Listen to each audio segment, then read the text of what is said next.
নতুন সড়ক বদলে দেবে চরাঞ্চলের যোগাযোগ ও অর্থনীতি। শেরপুর থেকে ইউসুফ আলী মণ্ডলের পাঠানো তথ্যচিত্রে দেখুন বিস্তারিত।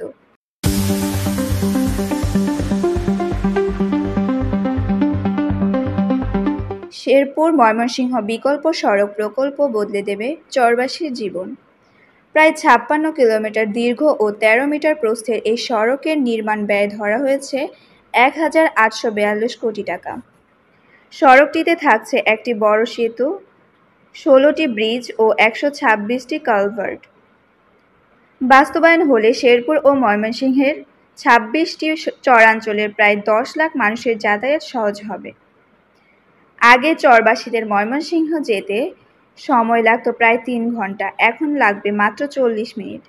সহজ হবে জামালপুর ও শেরপুরের যোগাযোগ। এই সড়ক কৃষিপণ্য পরিবহনে গতি আনবে, মিলবে ন্যায্য মূল্য, বাড়বে ব্যবসা বাণিজ্য। স্থানীয়রা বলছেন, এই সড়ক প্রকল্প চরাঞ্চলের জন্য নতুন দিনের সূচনা। উন্নয়ন থেকে পিছিয়ে থাকা মানুষদের জন্য খুলছে সম্ভাবনার নতুন দুয়ার। ভাই, আপনাদের এই চরাঞ্চলে যে একটি মহাসড়ক হলো, এর উপর আপনার প্রতিক্রিয়াটা বলে। আউযুবিল্লাহি মিনাশ শাইতানির রাজিম, বিসমিল্লাহির রহমানির রহিম। প্রতিক্রিয়া হিসাবে এইটুকুই বলবো, আমাদের এই রাস্তা হওয়াতে চরাঞ্চলের মানুষ এবং কি আমরা যে একটা ছিলাম, এই রাস্তার সংকটে ছিলাম, এই সংকটটা ইতিমধ্যে দূর হয়ে গেছে।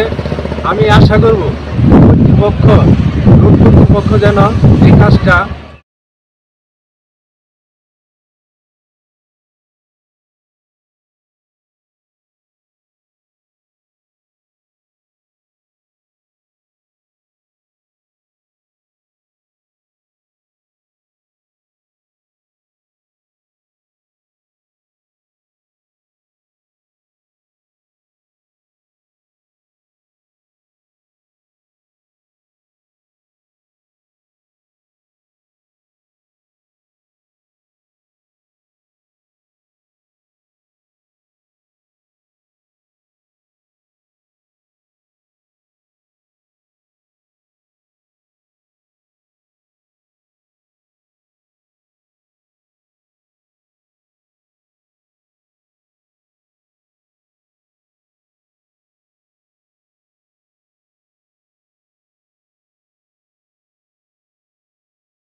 ভোরের সময় ময়মনসিংহ শেরপুর।